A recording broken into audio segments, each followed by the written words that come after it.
I happened to be in Tel Aviv. I was supposed to speak to a group of people and I was to arrive there at noontime and address them, but because of some delays in the flight, I landed at 6 o'clock, 6:30 is my talk. This is 30 years of Isha. In these 30 years, I have not been late to a single appointment till now. So I didn't want to break that, so from the airport I went straight. So I discovered when I went there, I was to speak in a restaurant. You eat in a restaurant Some restaurants are famous for food, some are famous for the ambience that they set, but some are famous for the conversations that happen in the restaurant. So, it seems in Tel Aviv, the most intelligent conversations happened in this restaurant and not in the parliament. I went there, people were greeting me and one man came and said, "Shalom." I said, "What does that mean?" He said, "This means, this is the highest way of greeting." I said, "That is your opinion, but what does it mean?" He said, "It means peace. This is the highest way of greeting."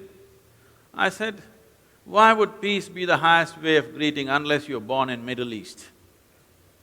In South India, if somebody comes up to me in the morning and says peace, I will ask him, what's wrong with you? Whatever you're deprived of becomes the highest thing. If you're deprived of food, that becomes the highest thing. If you're deprived of love, that becomes the highest thing.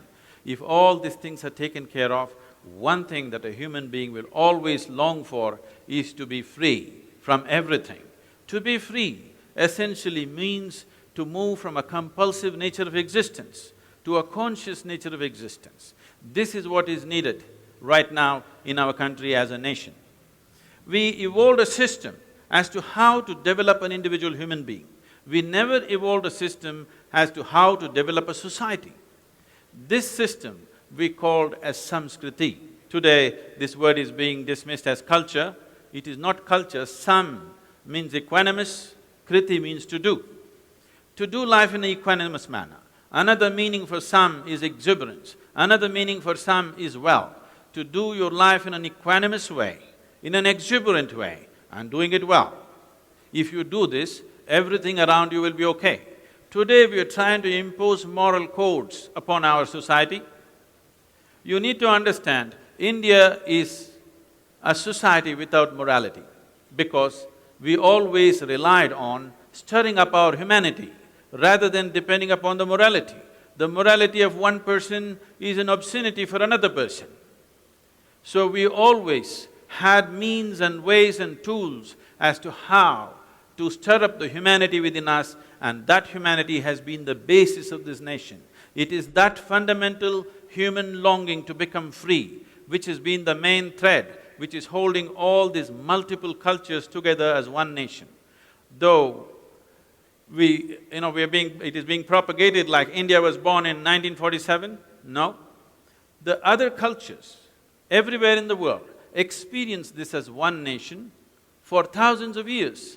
Even though there were many political entities, many times over 100 entities, in spite of that people saw it as Bharat, because they saw these unique people who did not believe in anything particular, who had no moral sense, but they were perfectly on the track because they were not a bundle of morality, but an effervescent humanity.